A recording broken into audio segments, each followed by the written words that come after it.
కాకుండా ఒక్కోసారి కంట్లో కూడా రక్తనాళాలు చిట్లుతాయి. అప్పుడు లాస్ ఆఫ్ విజన్ వచ్చేస్తుంది.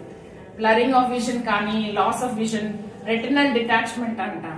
ఇవన్నీ ప్రాబ్లమ్స్ వచ్చే అవకాశం ఉంటుంది. సో వీటన్నిటికీ ఇంత సివియర్ గా అయినప్పుడు డెలివరీ చేసేయాలి. అంతా ఒకసారి చూసుకొని మదర్ ఫిట్ గా ఉందా డెలివరీ చేయడానికి అన్ని చూసుకొని ప్లేట్లెట్ ట్రాన్స్ఫ్యూషన్ కావాలంటే ఇచ్చి సో డెలివరీ చేయాలి. ఈ ప్రాబ్లమ్సే కాకుండా హార్ట్ ప్రాబ్లం కూడా వస్తుంది. హార్ట్ ఫంక్షనింగ్ కూడా వీక్ అయ్యే అవకాశాలు ఉంటాయి. సో హార్ట్ ఎక్కువ అయి కూడా చేస్తాము. సో ఇవన్నిటికీ సమాధానం ఏంటంటే డెలివరీ. సో ఇట్లా ఒక పేషెంట్ వచ్చింది, చాలా హై ప్రెషర్స్ ఉన్నాయి, లేదా ఫిట్ త్రో చేశారు. అప్పుడు మనం ఇమీడియట్ గా ఏం చేయాలి? ఫిట్స్ తో వచ్చిన పేషెంట్ కి ఇమీడియట్ గా మనం ఫస్ట్ ఎయిడ్ అంటాం. అది ఆ పేషెంట్ ని సైడ్ కి పడుకోబెట్టాలి. ఎందుకంటే వాళ్ళ పేషెంట్ సెక్రెషన్స్ అన్ని స్ట్రైట్ గా పడుకుంటే లంగ్స్ లోకి వెళ్ళిపోతాయి. సైడ్ కి పడుకోబెడితే కొంత సెక్రెషన్ పక్కకు వచ్చేస్తుంది. అది ఇంకా ఏంటంటే మనం ఆక్సిజన్ ఇవ్వాలి, ఐవి క్యాన్లా సెక్యూర్ చేసుకోవాలి. ఇవన్నీ ఇంపార్టెంట్. ఐవి ఫ్లూయిడ్ ఎక్కువ ఫ్లో అవ్వకూడదు. ఫస్ట్ పోలీస్ కెథెటర్ వేసుకోవాలి. ఇవన్నీ మదర్ రీసస్టేషన్ అయ్యాక ఫీటస్ కండిషన్ ఎలా ఉందో చూసుకుంటాము. ఫస్ట్ మదర్ పోలీస్ వేస్తాము, యూరిన్ అవుట్పుట్ చూస్తాము, టెస్ట్లన్నీ పంపిస్తాము. సో మదర్ స్టెబిలైజ్ అయింది కానీ హై ప్రెషర్స్ ఉన్నాయి. అప్పుడు ఏం చేస్తామంటే మదర్ కి ఇంజెక్షన్స్ ఇవ్వాలి. బీపీస్ తగ్గించడం అనేది కూడా మోస్ట్ ఇంపార్టెంట్. బీపీ ఎలా తగ్గుతుంది అంటే మనం ఇప్పుడు కామన్ గా ఇచ్చేది క్యాజువాలిటీలో లెబెటలాల్ ఇంజెక్షన్ ఇస్తాం. డైల్యూట్ చేసి ఒక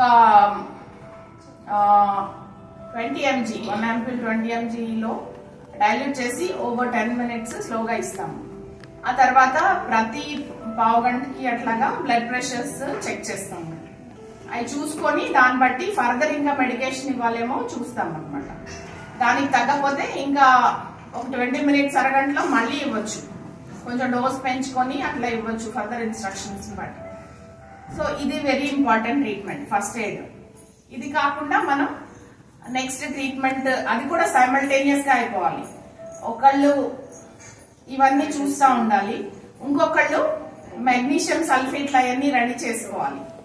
మెగ్నీషియం సల్ఫేట్ మనం యూజువల్ గా ఇచ్చే dose 4 grams IV bolus, IV dilute చేసి ఐవి ఇస్తాం. అది ఓవర్ 10 minutes అట్లా ఇస్తాము స్లోగా. ఒకేసారి ఇస్తే హార్ట్ రేట్స్ అవి చాలా ప్రాబ్లం అవ్వచ్చు.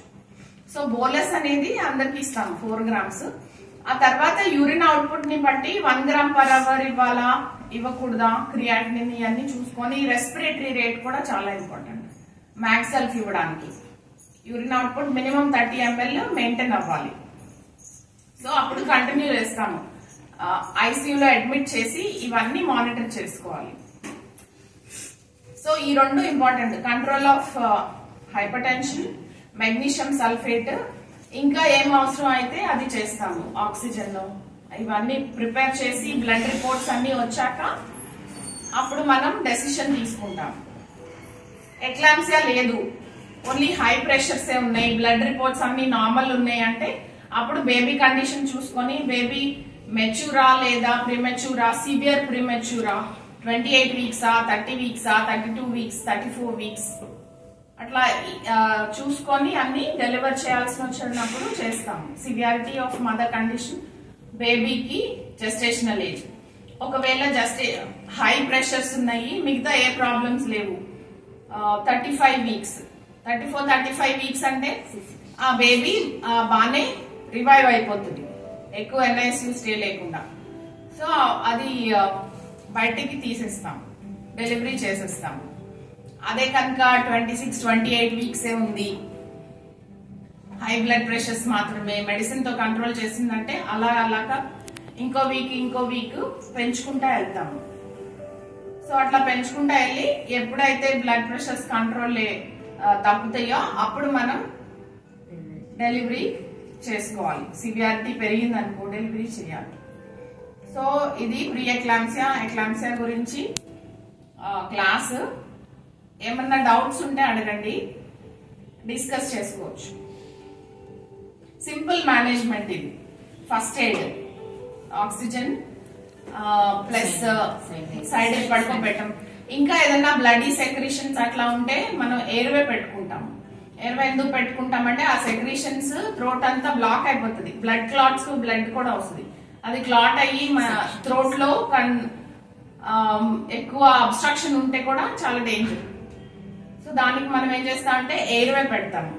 ఎయిర్వే వల్ల ఏంటంటే బ్రీతింగ్, ఎయిర్ వెళ్ళి ఆక్సిజన్ వెళ్ళి కొంచెం లంగ్స్ అయ్యి ఆక్సిజనేషన్ బెటర్ గా ఉంటుంది. సో ఈ ఫస్ట్ ఎయిడ్, మదర్ స్టెబిలైజ్ చేయాలి, తర్వాత మ్యాగ్ సెల్ఫ్, తర్వాత హైపర్ టెన్షన్ కంట్రోల్. ఇవన్నీ కూడా మనం సైమల్టేనియస్ గా వెళ్ళాలి. ఈ ఎక్లాంసియా, సివియర్ ప్రీఎక్లాంసియా పేషెంట్ మన దగ్గరికి ఫస్ట్ వచ్చినప్పుడు మనం సింగిల్ గా ఉన్నాము క్యాజువాలిటీలో, అలా సింగిల్ గా ఉండి ఒక్కదాని తర్వాత స్లోగా చేయటం అనేది చాలా తప్పు. ఇమీడియట్ గా ఇంకో నర్సుని పిలుచుకోవాలి, డాక్టర్ కి ఇన్ఫార్మ్ చేయాలి. ఏమాత్రం డిలే చేయకూడదు. ఏదైనా డిలే చేస్తామనుకో ముందు ఫిట్ లేని వాళ్ళు ఫిట్ త్రో చేస్తారు. సో అట్లా ఒక్కళ్ళే ఉన్నారు అసలు అట్లాగా వెయిట్ చేయకూడదు. ఇంకొకళ్ళని, ఇద్దరిని ఇంకా హెల్ప్ ఫీల్ చేసుకోవాలి. వెంటనే డాక్టర్ని పక్కన డాక్టర్ని కూడా వెంటనే కన్సల్టెంట్ కూడా ఇన్ఫార్మ్ చేయాలి. ఇలా ఇప్పుడు ఎక్లాంసియా పేషెంట్ వచ్చింది మేడం, మేము ఇలాంటి స్టార్ట్ చేసాము రండి అని చెప్పి పిలుచుకోవాలి. సో ఇవన్నీ చాలా ఇంపార్టెంట్. మీకు ఈ సబ్జెక్ట్ ట్రీట్మెంట్ వస్తే సరిపోదు, పక్కన వాళ్ళని హెల్ప్ అడగాలి, బోల్డ్ గా అడగాలి. లేకపోతే మీరు ప్రాబ్లము, పేషెంట్ కి ఇంకా ఎక్కువ ప్రాబ్లం. సో ఇవన్నీ కూడా తెలుసుకోవాలి. తెలుసుకొని పేషెంట్ కి మంచి ట్రీట్మెంట్ ఇస్తే అవుట్కమ్ చాలా బాగుంటుంది, మదర్ లైఫ్ సేవ్ అవుతుంది.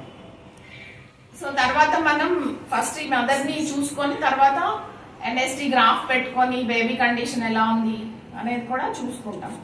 సో ఈ రెండు, ఫస్ట్ మదర్, సెకండ్ బేబీ, తప్పకుండా ఇవన్నీ చేసుకోవాలి.